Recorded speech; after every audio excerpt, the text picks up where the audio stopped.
When you get too much rain at one time, it does a job on your driveway. In this video, I'm going to go through some of the techniques that I use to straighten everything up, especially after you get some of these heavy rains.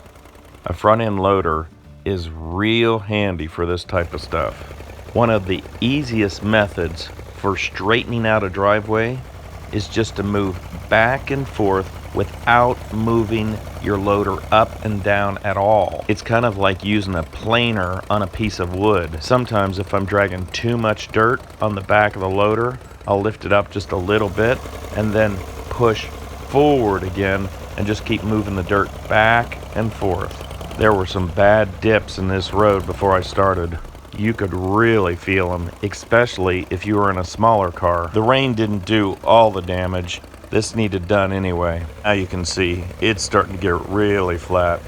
So here I'll show you when I pull it back, I'll lift it up a little bit, I'll put it back down, and then push forward again. I'm really glad to get the big dips out of this road.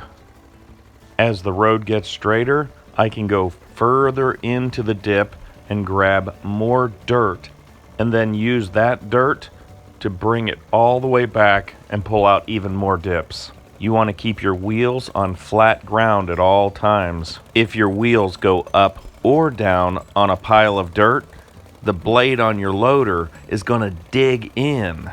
When the loader digs in, you've got another dip, and this could compound the problem. Now this next maneuver is called a back drag, and this gives you the smoothest finish that you can get. The cutting edge on this tractor is broken, but it still does a decent job at the finish. If things ever slow down, I'll try welding this thing back on. Now that I have the dips gone on one side of the road, I'll turn the tractor around and go the other way. Then I'll remove all the dips on this side of the road. The lowest part of the road is right where I'm starting this cut.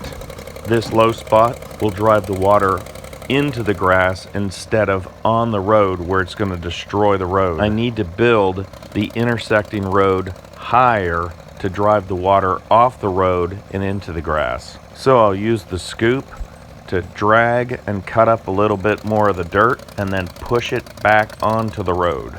I'm noticing a lot of clay in this soil, so I may finish it off with a top coat of shale. I have no shortage of shale on this property.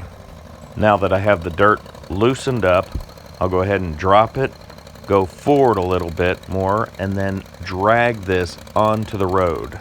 I'll even set the blade down so hard that it'll lift the front wheels off the ground a little bit.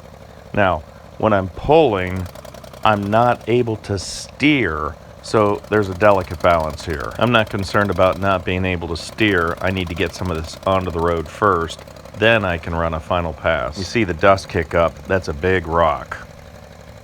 So I'll take this dirt back onto the road with a few different angles. I like smooth landforms, nothing too harsh, no big divots anywhere. So to keep everything nice and smooth, I just change my angles from time to time and just keep working back and forth. I'm always trying to keep my wheels on flat ground. Like I said earlier, if a wheel goes onto a pile of dirt and drives the blade into the ground, well then it's going to create a bigger dip. So I'm trying to keep everything nice and gradual. Now that I've got a little more dirt on the road, I'll be able to start cleaning up the other side of the road. So I've got some dirt in the front of the loader, and that's going to give me a little extra weight. This time I have my loader up just a little bit more. That way I can have full steering. If I put the loader all the way down, I won't be able to steer. The wheels will just be up in the air. Now to get the final edge, I'll use the back drag and drag it all the way out. Now that everything's loose, I'll take a rake and just kind of pull everything into place. I want to make sure it's nice and smooth. I don't want to hit anything with the lawnmower. Overall, I'm liking the shape of the road, nice and gradual. Now I'm going to watch the rain and see how the water flows, and maybe I'll make some modifications. I'm liking how flat and smooth it is, and I like how the road is much higher now. So next time we get a bad rain, I want the rain to go off the road, not damage the road.